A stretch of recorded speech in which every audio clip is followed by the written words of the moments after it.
It's Accountech Bytes, rounding up the week in accounting technology with me, Tom Herbert.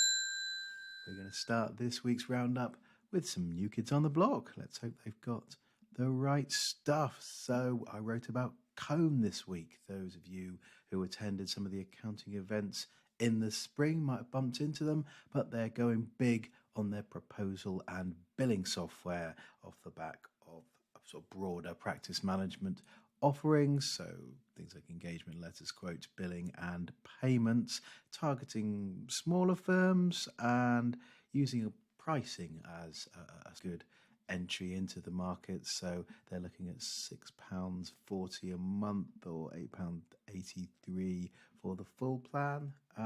So yeah, always good to have a new player in the market. Let's move on to Pinvo now and quickly ring the AI gong. So Pinvo, I met at ZeroCon, one of the vendors in the exhibition hall there. Rather than offshoring your bookkeeping, Pinvo offers a sort of combined software and service platform. So it's an AI-enhanced sort of end-to-end system with bookkeepers on hand for more complex situations.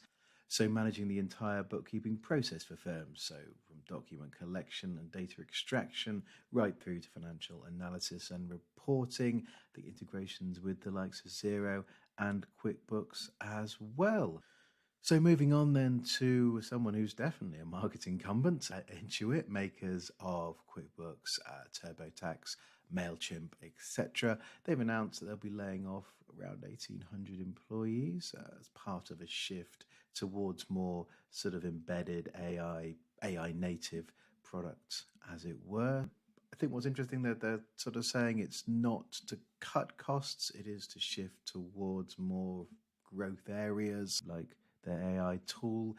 We've heard about Intuit Assist, not a great deal of detail this side of the pond, but I gather there are tests going on in America, so it'll be interesting to see how that pans out.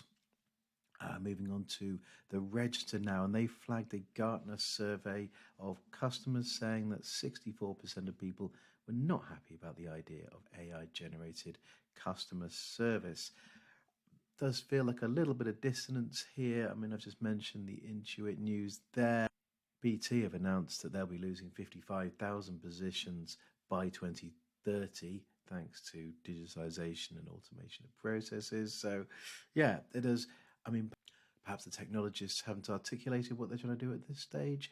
Perhaps they're not sure themselves. Perhaps people just want to talk to people. To finish off our AI roundup, we've got a fun video from the chaps behind Inflow. So this is a video with humour, so dry, I think it may have been recorded in the Sahara Desert, but I think it's really the message behind it is around the fact that they are building a platform and only leveraging AI when appropriate.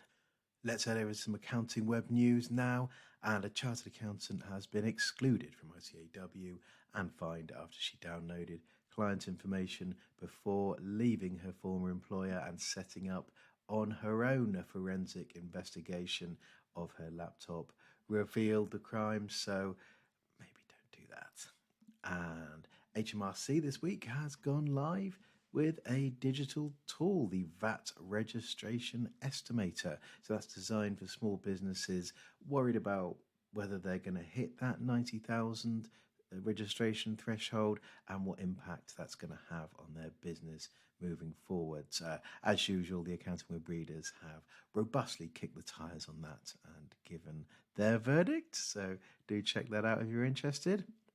Moving on now to Mayday. So this is the multi-entity software designed for Xero customers who perhaps hit the ceiling of what they can use Xero for but don't really want to move off it. So in particular, multi-entity. But they put together, under the brand of the CFO Tech Stack, they put together the Stacked event for in-house finance leaders. So yeah, do check that out. Thursday, 12th of September.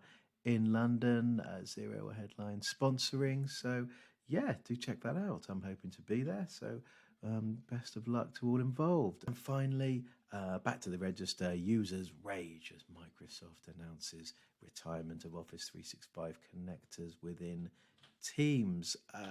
Has this been an issue for anyone here? I know the accounting firms in the UK are quite Microsoft heavy. Let me know in the comments if it has.